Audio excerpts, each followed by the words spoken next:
اور وہ تیر جو زمانے جاہلیت میں کافر استغفار نکالا کرتے تھے، ایمان والے نے فرمایا یہ ساری چیزیں نجس ہیں۔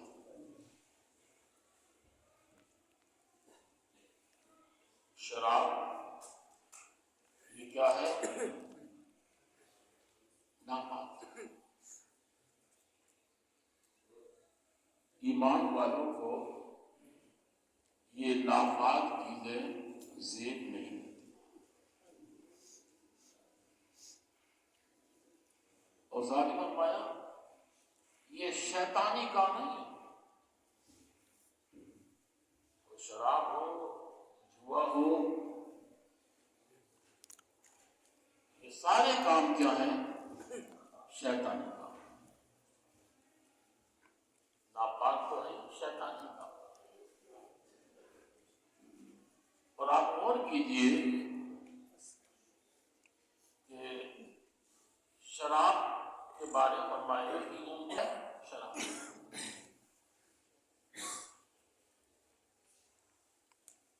ہر گناہ کے لیے یہ دعوت دے دیتی ہے۔ ایک آدمی اگر یہ چاہے کہ ہم یہ کام نہیں کریں گے، یہ کر لیں گے، تو شراب کے نشے میں جب آتا ہے تو ہوش نہیں رہتا اور ہر کام کر بیٹھتا ہے شراب۔ ایک واقعہ ہے پرانے زمانے کا، ایک نیک پاسا شخص کو ایک عورت نے اپنے یہاں بلایا، بتایا کسی کام کے لیے بلایا۔ نیک پاسا شخص چلا،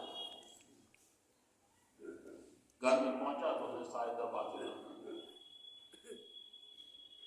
اور کہا دیکھو تمہیں 3 کام کرنا ہے، یا تم مجھ سے زنا کرو، یا اس بچے کو قتل کر دو، یا شراب۔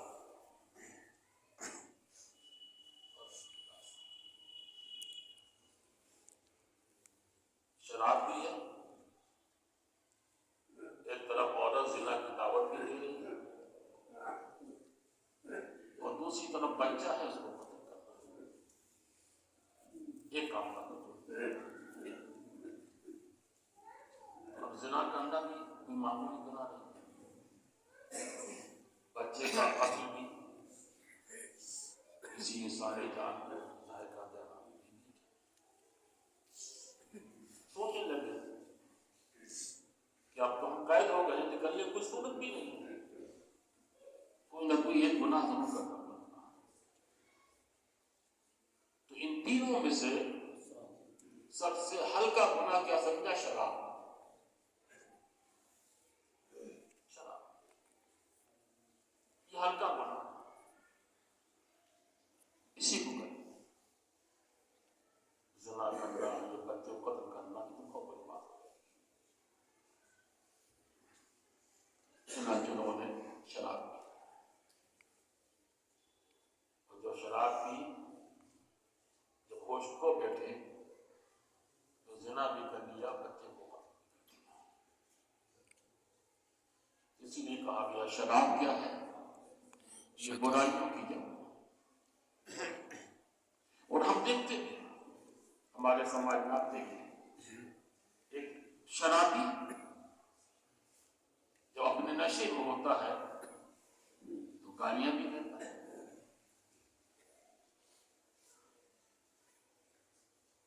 گھر میں جائے تو اس کا طلاق کی نوبت بھی آ جائے، بچوں پر ظلم و ستم بھی۔ اور ایسا نہیں، آپ اٹھا کے دیکھیے جو سروے آتے ہیں نکل کر ہمارے ہندوستان کی دنیا میں چھوڑیے کہ بہت سی عورتوں کو طلاق صرف شراب کی بنیاد پر، شراب جو منہ میں آیا اور پک دیا، جتنی مرتبہ چاہا بھلا بھلا بھلا 1000 مرتبہ تھا، بچوں پر ظلم بھی کرتا۔ کرنا نہیں ہے. اب جب نشہ چاہیے تو کبھی کبھی یہ بھی ہوتا عورت کو مار مار کے پیسے نہیں دیے جاتے جو ہمیں نشہ. تو یہ بھی ایک اس کی برائی ہے. اور یہ کہ یہ چیز شراب بندے کو اللہ سے دور بھی کرتی، اللہ کے ذکر سے غافل کرتی، نماز سے روکتی. تو اس کے دینی دنیاوی دونوں نقصان اور اس کے جسمانی نقصانات بھی ہیں. جسمانی نقصانات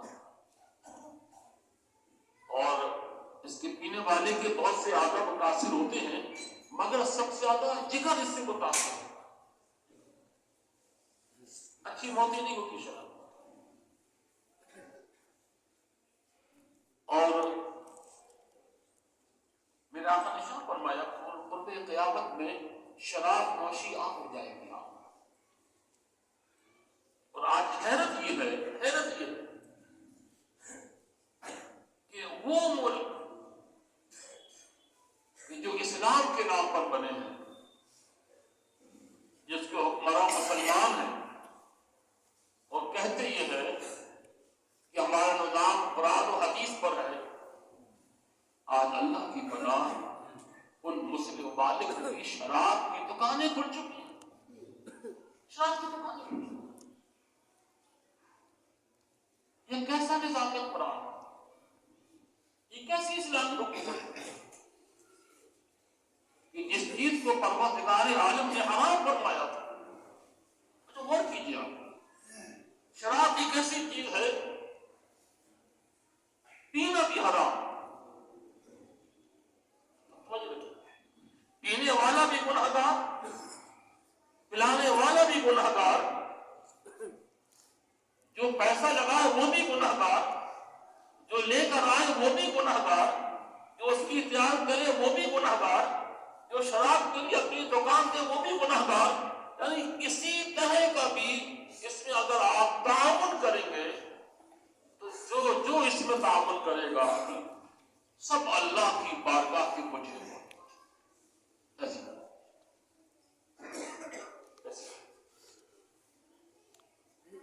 اور آج ہم دیکھ رہے ہیں کہ ہمارے سماج میں کس تیزی کے ساتھ یہ وبا پھیلتی ہے.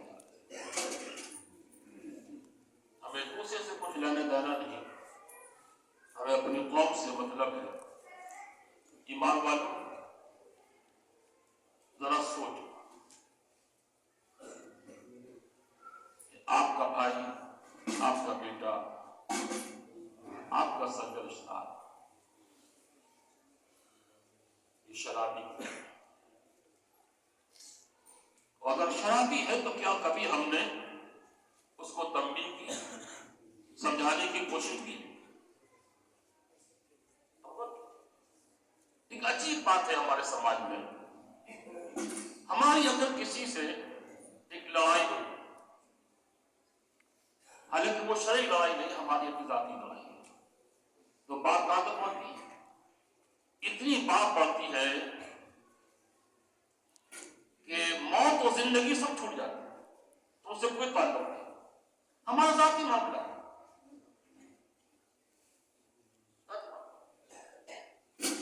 آپ غور کیجیے گا، ایک آدمی شراب پی رہا ہے، اللہ کا مجرم ہے، اللہ کا مجرم، مگر کوئی موت اس نے کی نہیں چھوڑتا، کوئی اس کا بائیکاٹ نہیں کرتا. ہم آپس کی لڑائی میں بائیکاٹ نہیں، ہمارے دعوت میں نہیں آؤ گے، مگر کسی شرابی کا آج تک آپ نے سنا کسی نے بائیکاٹ کیا؟ نہیں تم شراب پیتے ہمارے یہاں نہیں آؤ، اس کی شراب نہیں جگہ. یہ کیا ہے؟ یہ ہم اس کی حوصلہ افزائی کر رہے ہیں کہ اور پیے رہو. ہم تمہیں بلائیں گے اپنا دعوت. اگر سگے رشتہ دار اگر اس کا بائیکاٹ کریں، خیال رکھیں، سمجھائیں، تو امید ہے اللہ کی ذات سے کہ اللہ اس کو توبہ کر کے بتا. مگر ہمارے ایسا ہوتا ہے. میں آج آپ کو دعوت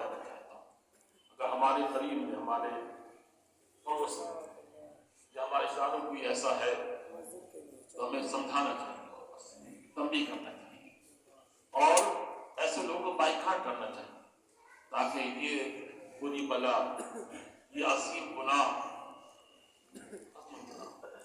اور دیکھو آپ کتنا عظیم گناہ ہے یہ۔ ایک حدیث پاک ہے، میرے آقا صلی اللہ علیہ وسلم ارشاد فرماتے ہیں کہ اللہ کا فرمان ہے کہ میری عزت کی قسم، توجہ رکھیں، میری عزت کی قسم، جس نے دنیا میں شراب کا ایک گھونٹ پیا، میں اس کو جہنم میں جہنمیوں کا پیپ پلاؤں گا۔ آپ سوچیں کتنی گندی چیز، ایک گھونٹ پینے کو۔ اور فرمایا، اللہ فرماتا ہے، اور جس نے میرے خوف سے شراب پینا چھوڑ دی اور میری بارگاہ میں قائم ہو گیا، توبہ کر لی سچے دل سے، تو میری عزت کی قسم میں قیامت کے اس کو حوض کوثر سے پلاؤں۔ سبحان اللہ، سبحان اللہ۔ کتنی بری چیز ہے جو اس کے پینے پر ہمیں یہ مل رہا ہے، جہنمیوں کا خراب مواد ہم کو مل رہا ہے، اور اللہ کے خوف سے اگر چھوڑ دیں گے تو کیا ہوگا؟ پروردگار اعلیٰ اپنے محبوب کے مبارک ہاتھوں سے کیا ہے ہمیں اجازت ہو سکتی ہے۔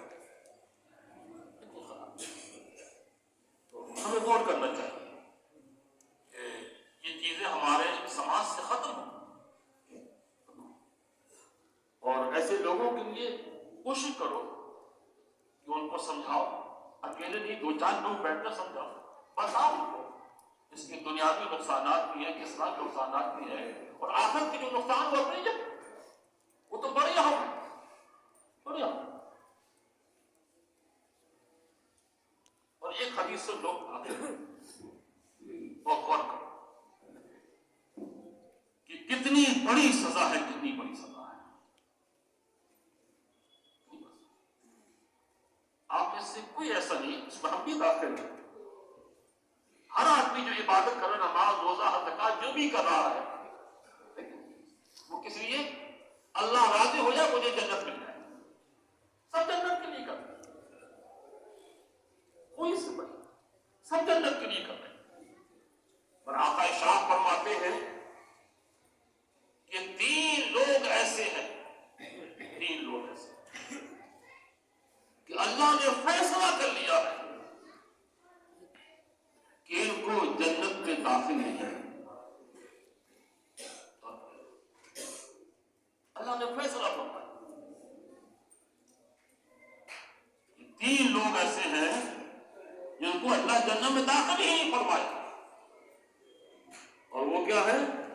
فرمائے ایک ہے احسان جتانے والا، اس پر بھی غور کرنے کی ضرورت ہے۔ ہمارے یہاں یہ بہت ہوتا ہے، کسی کو کوئی دیا، بعد میں اس کو احسان جتا دے، وہ تو بھوکا نہ رہا تھا، ہم نے دیتے ہی مدد کی، لیکن وہ پریشان تھا، ہم نے جا کے مدد کی۔ بھائی یہ کہہ کر آپ نے اللہ کے ہاں اس پریشانی میں